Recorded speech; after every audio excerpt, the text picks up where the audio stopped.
والصلاة والسلام على من لا نبي بعده أما بعد فأعوذ بالله السميع العليم من الشيطان الرجيم والذين آمنوا وهاجروا وجاهدوا في سبيل الله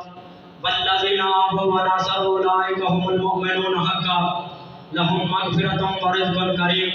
جدرشی نگاہوں سے قتل بھی کرنا، جدرشی نگاہوں سے قتل بھی کرنا، پھر اس بات سے مکرنا کہ میں اس سے بری ہوں۔ تم ہی قاتل، تم ہی قاتل، تم ہی مقبر، تم ہی منصف ٹھہرے۔ میرے اکبر آبا کرے خون کا دعویٰ کس سے؟ جناب صدر میرے زندہ دل شیر دل پھول دل ہم مکتب ساتھیوں،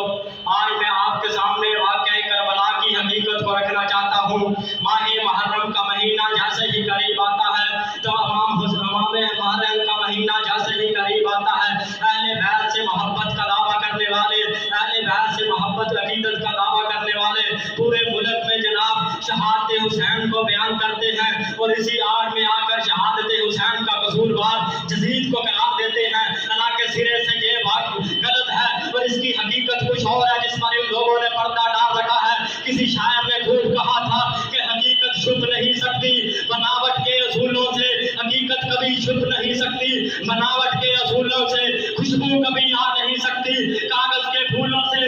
ہم تجھے بتلاتے ہیں حقیقت کیا ہے۔ امام ابن تیمیہ رحمۃ اللہ علیہ نے تمام روایات کو جمع کرنے کے بعد حقیقت کو اجاگر کیا کہ میرے نبی کے نواسے حسین کو جناب کوفہ والوں نے خط لکھے، ایک خط لکھا نانا، ہزاروں خط لکھے، ایک صندوق بھر کے خطوں کا بھیجا کہ حسین جناب کوفہ میں چلے آئیے، کوفہ کے حالات ٹھیک نہیں ہیں، کوفہ میں بدعت عام ہو چکی ہے، سنت کا خاتمہ ہو چکا ہے، جب تک آپ کوفہ میں نہیں آتے اس وقت تک بدعت کا خاتمہ ہونے والا نہیں ہے۔ میرے حسین نے مکہ سے ہی کوفہ کی طرف جانے کا جناب ارادہ کیا۔ جب یہ بات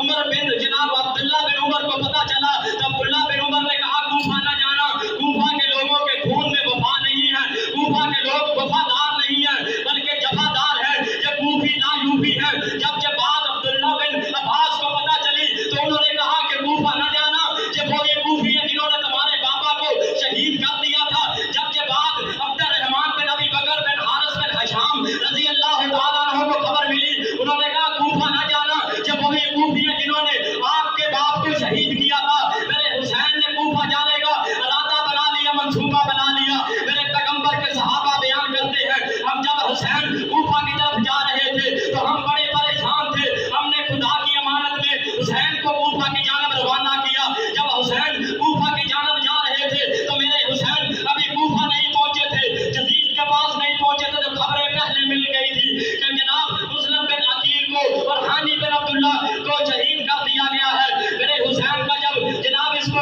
جزیر عبید اللہ بن زیاد کو اس بات کی خبر ملی کہ حسین یزید کے پاس چلے جائیں گے، اس نے اپنی لشکر کو بھیجا حسین کو ادھر اس کا تعاقب کیا جائے، حسین کو ادھر روکا جائے، یزید کے پاس نہ جانے دیا جائے۔ میرے حسین نے 3 سوال کیے، حسین نے طویل شرطیں رکھی کہ میرے 3 سوالوں میں سے ایک سوال مان لو، یا تو مجھے اپنے وطن کی طرف لوٹنے دو، نمبر 2 یا مجھے کسی قافلے کسی لشکر کے ساتھ کفار کی سرحد پر پہنچا دو، میں ان کے ساتھ جہاد کروں، میں مسلمانوں کے ساتھ لڑنے تو نہیں تم اس کے ساتھ آیا تھا، تمہارے خط میرے پاس موجود ہیں، تم نے ہزاروں خط لکھ کر مجھ کو یہاں بلایا۔ نمبر 3 یا مجھے یزید کے پاس جانے دو، میں اس کے ساتھ مذاکرات کروں، میں اس کے ہاتھ پر ہاتھ رکھ کر بیعت کروں۔ جب جناب عبید اللہ بن زیاد کو اس بات کی خبر ملی کہ جب یہ یزید کے پاس جائیں گے ان کی بات ایک ہو گئی، جناب جب یہ بیعت کر لیں گے تو میری گردن کو اڑا دیا جائے گا۔ جب یزید کو پتا چلا جناب اس نے شمر کو ساتھ بنا کر میرے حسین کی جناب میرے حسین کو شہید کر دیا، انا للہ و انا الیہ راجعون۔ جب یہ خبر جناب یزید کو پوچھی تو یزید نے کہا اللہ لعنت کرے ابن مرجانہ پر، یعنی کہ عبید اللہ بن زیاد پر جنہوں نے حسین کو شہید کیا۔ اور جناب یزید کے گھر سے رونے کی آوازیں آنے لگی۔ حسین کے بھائی کہتے ہیں یزید کے گھر والوں نے ہمیں پناہ دی اور اس کے بعد مدینہ کی طرف روانہ کیا۔ میرے حسین کے بدن کو جناب شام میں دفن کیا گیا، حسین کے سر کو مدینہ کی طرف جب روانہ کیا تو جب مدینہ میں یہ خبر پہنچی کہ حسین کو شہید کر دیا گیا ہے، مدینہ کے لوگ جناب غمگین ہیں، اتنے میں اللہ رب العالمین نے